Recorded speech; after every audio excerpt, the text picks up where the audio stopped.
नमस्कार, knocking-news.com में आपका स्वागत है। मैं हूं गिरिजेश वशिष्ठ। कभी कभी ना मुंह से गलती से निकल जाता है कि हमने क्या पाप किए हैं, और आप जब वहां से उस जगह से कुछ एक चीज पकड़ते हैं तब आपको पता चलता है कि हमारे साथ क्या क्या हो चुका है और सरकार ने हमको भनक तक नहीं लगने दी। आज हम बात करेंगे एक ऐसी चीज की जिसके आधार पर यह दावा कर रही है सरकार कि 10 करोड़ लोग तीसरी दुनिया के गरीबी की रेखा के नीचे चले गए हैं, और वो गरीबी की रेखा के जीने के पीछे जाने के पीछे वो कौन सी नीति है, वो कौन सा कारण है, और वो कारण क्या भारत में मौजूद है। कहीं मत जाइए, चैनल को सब्सक्राइब कर लीजिए। मैं अभी हाजिर होता हूं। आज बहुत सारी डिटेल्स लेकर आएंगे और बात करेंगे पेट्रोल के बढ़े हुए दाम की, जिसके कारण लोग गरीब बन रहे हैं। मैं अभी आया।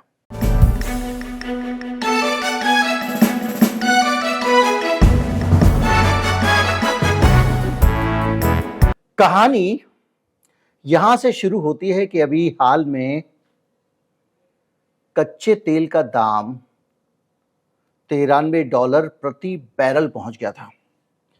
$93 प्रति बैरल पहुंचना कोई नई बात नहीं है, पहले भी पहुंच चुका है। और जब बीच में ये $70 के आसपास भी आ गया था, वो दौर भी हमने देखा है। लेकिन अब जब $93 पहुंचता है, हालांकि पिछले हफ्ते में कुछ गिरावट आई है, उससे चैन की सांस ली होगी सरकार ने, लेकिन $93 पहुंचता है तो मोदी जी का कलेजा धड़कने लगता है। और जब वो धड़कता है तो वो अपने सारे मंत्रियों को काम पे लगा देते हैं कि भैया पेट्रोल डीजल अभी महंगा नहीं होना। अभी हाल में सरकार ने सब्सिडी वाले सिलेंडर पे $200 सब्सिडी बढ़ा दी है, ताकि कम से कम, चुनाव का टाइम आ रहा है, गैस महंगी होने का मुद्दा जबरदस्त खिलाफ जा रहा था। सारे सर्वे में ये पता चल रहा था कि लोग इस बात को लेकर नाराज हैं और गरीब तबका बहुत दुखी है। हम सब जब हाईवे पे जाते हैं, सब जगह जाते हैं, हम देखते हैं कि लोगों ने अब दोबारा लकड़ियां जलाना शुरू कर दिया है। हमारे घर के आसपास भी जो झुग्गियों वगैरह में लोग रहते हैं, वो लकड़ियों का इंतजाम करने के लिए आसपास देखे जाते हैं। पुरानी लकड़ियां कहीं से मिल जाती हैं तो वो ले लेते हैं और लकड़ी के ऊपर खाना बना रहे हैं, क्योंकि गैस के ऊपर खाना बनाना इस देश के गरीब के काबू से बाहर निकल गया है। तो गैस पहले ही सरकार का जायका खराब कर रही थी, और इस बीच में ये पेट्रोल का दाम $93 हो गया। ऐसा नहीं है कि पेट्रोल का दाम बढ़ने से सरकार को फर्क पड़ता हो, क्योंकि आपने देखा पहले भी पेट्रोल का दाम काफी ऊपर गया था, और $93 प्रति बैरल होने का ये जो झटका था, ये इसलिए लगा, मोदी जी का दिल इसलिए धड़कने लगा क्योंकि इस बार दाम इलेक्शन से पहले बढ़ रहे हैं। मैं इतिहास में नहीं जाऊंगा कि कब कितना दाम था, क्या था, लेकिन इतना जानता हूं कि जब $70 के आसपास दाम हो गया था अभी बीच में 6 महीने पहले, तो बहुत सारा पैसा, क्योंकि इलेक्शन के टाइम से दाम कम हुआ ही नहीं है, तो उतने ही स्तर पे लगातार पेट्रोल डीजल का दाम बना हुआ है। और हम लोग क्या कहते हैं, डायनेमिक प्राइस मैकेनिज्म है, कच्चा तेल महंगा होगा तो पेट्रोल महंगा हो जाएगा, ये सब है इस देश में। लेकिन जहाँ चुनाव और राजनीति आती है, सारा मैकेनिज्म, खुला बाजार, ये सब एक तरफ रख दिए जाते हैं। तो दाम हुआ 93, और इसका मतलब ये हुआ कि अब तेल कंपनियों को दाम बढ़ाना ही पड़ेगा। क्यों बढ़ाना पड़ेगा? क्योंकि तेल कंपनियों ने जो पिछली बार घाटा उठाया था चुनाव के चक्कर में, और उसकी रिकवरी की बाद में जब नीचे चला गया, और रिकवरी करते चले गए, लेकिन अब जब फिर महंगा होने लगा, तो क्या हुआ कि तेल कंपनियां अपना जो पैसा है, जो उन्होंने मोटा माल कमा लिया था, वो खर्च करती गई। अब नया महंगा पेट्रोल खरीद के इस दाम पे देने की हैसियत नहीं है, और एक अनुमान के अनुसार $7 लीटर के करीब नुकसान तेल कंपनियां उठा रही हैं। अब $7 लीटर का नुकसान जो तेल कंपनियां उठा रही हैं, वो कितने समय तक उठा सकती हैं? एक दिन वो आएगा धरती पे 6 महीने बाद, 4 महीने बाद, कि तेल कंपनियां सरकार से कहेंगी कि इस नुकसान की आप भरपाई करिए। अब इस नुकसान की भरपाई कैसे होगी, इसको लेके वो एक बॉन्ड वाला मैकेनिज्म है। सरकार कह देती है, लो भाई, लिख के देते हैं, इतने महीने बाद इतने पैसे मिल जाएंगे, बॉन्ड ले लो, दूसरी चीजें। लेकिन बहरहाल तेल का दाम बढ़ने की स्थिति लगातार बनी हुई है। अब जब तेल का दाम बढ़ता है तो बहुत सारी चीजें हैं, इसके पीछे बहुत सारे फैक्टर्स हैं, डॉलर का दाम है, दूसरी चीजें हैं, और सबसे बड़ा फैक्टर है ओपेक प्लस। ओपेक प्लस क्या है? ओपेक है एक संगठन जो तेल उत्पादक देशों का संगठन है, और रूस भी एक तेल उत्पादक है, लेकिन इन देशों के संगठन का वो हिस्सा नहीं।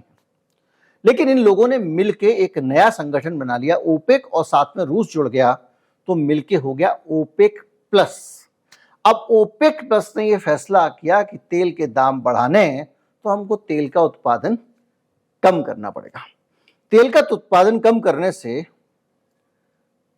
तेल का दाम बढ़ गया। मैंने बताया 93 रुपए के आसपास पहुंच गया। वो इस वजह से पहुंचा कि इन लोगों ने मिलकर तेल का उत्पादन कम कर दिया। जब किसी चीज की सप्लाई कम होती है और डिमांड उतनी ही होती है तो उसका दाम बढ़ जाता है। इसके साथ सरकार हो गई एक्टिव। भारत सरकार को लगा कि ये तो बड़ी भारी दिक्कत है, और इसी सरकार की एक्टिविटी के बीच में हमारे देश के जो पेट्रोलियम मंत्री हैं हरदीप सिंह पुरी, उनके मुंह से एक सच निकल गया।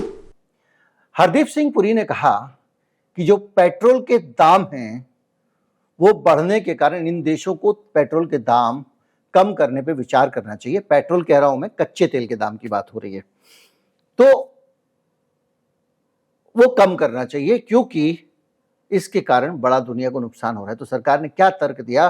तर्क ये दिया कि 18 महीनों के अंदर दाम बढ़ने के कारण दुनिया के 10 करोड़ लोग गरीबी में धकेल दिए गए हैं, गरीब हो गए हैं। 10 करोड़ लोग, दुनिया के नहीं, थर्ड वर्ल्ड के, तीसरी दुनिया के विकासशील देशों के। भारत विकासशील देशों में सबसे बड़ा विकासशील देश है। कभी सरकार ने बताया नहीं कि ये जो तेल का दाम बढ़ाते रहते हैं, कम नहीं करते, जिससे आदमी गरीब भी हो रहा है, बताया क्या? लेकिन वहां आंकड़े दे रहे हैं। जब आप वो वहां आंकड़े देते हैं तो आपको इसकी जांच करने की जरूरत पड़ती है, और जांच करने की जरूरत पड़ती है। उससे पहले मैं जांच करूं, मैं आपको बताऊं वो किस वजह से आदमी की जिंदगी नरक होती है इन फैसलों से, सरकार के पेट्रोल डीजल के दाम बढ़ाने के। इस पे भी आऊंगा और उस तर्क पे भी आऊंगा कि जो लोग कहते हैं कि पेट्रोल डीजल का जो अमीर लोग खर्च करते हैं, कारें अमीर लोग चलाते हैं, इसलिए अमीर लोगों से पैसा लेके हम देश के विकास में लगा रहे हैं, लेकिन गरीब मार कैसे होती है इस पे आएंगे। 4 अक्टूबर को ऐलान किया गया था कि कच्चे तेल की सप्लाई में रोजाना 10 लाख बैरल की कटौती होगी, जिसके कारण ये अफरा तफरी मची। अब पूरी खबर आप समझ गए हैं। पूरी दुनिया के तेल उत्पादक देशों से इन्होंने अपील की है और दूसरी चीजें की। तो अब जो मुंह से सच निकल गया है, तो अब आप समझिए कि जब सरकार पेट्रोल डीजल का दाम बढ़ाती है तो हमको और आपको कैसे टॉर्चर करती है। इस देश के गरीब आदमी को जो पेट्रोल का इस्तेमाल, डीजल का इस्तेमाल नहीं करता है, सरकार कहती है कि देखिए किस तरह से सरकार भरमाती है कि पेट्रोल डीजल का दाम जब बढ़ता है तो लोगों का असर उन पे पड़ता है जो गाड़ियां चलाते हैं, आम आदमी पे तो उसकी चपेट पड़ती नहीं है। तो हम अमीरों पे बोझ डालकर गरीबों के लिए संसाधन जुटा रहे हैं जो विकास कार्यों में लगते हैं। और अब रेलवे स्टेशनों पे खबर आ गई है कि मोदी जी की एक फोटो लगाई जाएगी हर स्टेशन पे, जहां आप सेल्फी ले सकते हैं मोदी जी के साथ में। इसके अलावा आज एक वीडियो किसी ने मुझसे शेयर किया कि रेलवे स्टेशन पे जो अनाउंसमेंट होता है जिस लाउड स्पीकर में, उसमें मोदी जी के भाषण और चुनावी भाषणों का प्रसारण किया जा रहा है। देश की संपत्ति और संसाधनों का मामला है। खैर, तो गरीब आदमी ये जब कहते हैं कि हम विकास के नाम पे पैसा ले रहे हैं और अमीरों से पैसा लेके विकास कर रहे हैं, तो उस पैसे से क्या क्या हो रहा है ये मैंने आपको 2 चीजें बताई रेलवे के पैसे से। खैर, अब गरीब आदमी कैसे मरता है? तो ये एक तरफ तो ये पैसा ऐसे खर्च करते हैं, दूसरी तरफ गरीब मार तेल की कीमत से कैसे होती है। ऐसे समझिए, कॉस्ट ऑफ लिविंग जो होती है और जरूरी चीजें जो हमारी जिंदगी में हम इस्तेमाल करते हैं, वो जैसे ही तेल का दाम 1 रुपए लीटर भी बढ़ता है उससे बदल जाती हैं। और बदल ऐसे जाती हैं क्योंकि हर चीज पेट्रोल से जुड़ी हुई है। अगर आप दफ्तर जाएंगे, ऑटो में बैठ के जाएंगे, कैब ले लेंगे या किसी भी तरीके से जाएंगे, तो आपको भुगतान ज्यादा करना पड़ेगा क्योंकि पेट्रोल महंगा हो गया है। और अगर इसको आप और देखें तो इसका दूसरा असर होता है कि फूड सिक्योरिटी जो है, फूड सिक्योरिटी का मतलब होता है भोजन मिले लोगों को, ये सुनिश्चित करना कि सबको भोजन मिल जाए, उस पर भी असर पड़ता है क्योंकि भोजन की कीमत बढ़ जाती है। जो एडिबल आइटम्स हैं, सब्जी है गांव से आएगी मंडी में, ट्रैक्टर पे आएगी या किसी और साधन से आएगी, लेकिन उसमें डीजल खर्च होगा। ट्रक में एक से दूसरी जगह चीजें जाती हैं, उसमें डीजल खर्च होता है। तो जब ये डीजल पेट्रोल का खर्चा, प्लास्टिक के सामान जो हैं वो जब बनते हैं तो उनके बनाने के प्रोसेस में, उसकी क्लीनिंग में पेट्रोल का खर्च होता है। प्लास्टिक का जो दाना बनता है उसमें पेट्रोल का खर्च होता है। तो पेट्रोल जो है, और वो जैसे ही आपका पेट्रोल डीजल महंगा होता है, हमारे जीवन की जरूरी चीजें महंगी हो जाती हैं। और पेट्रोल डीजल महंगा होने के कारण नौकरियां जाने लगती हैं, बेरोजगारी से भी इसका संबंध है।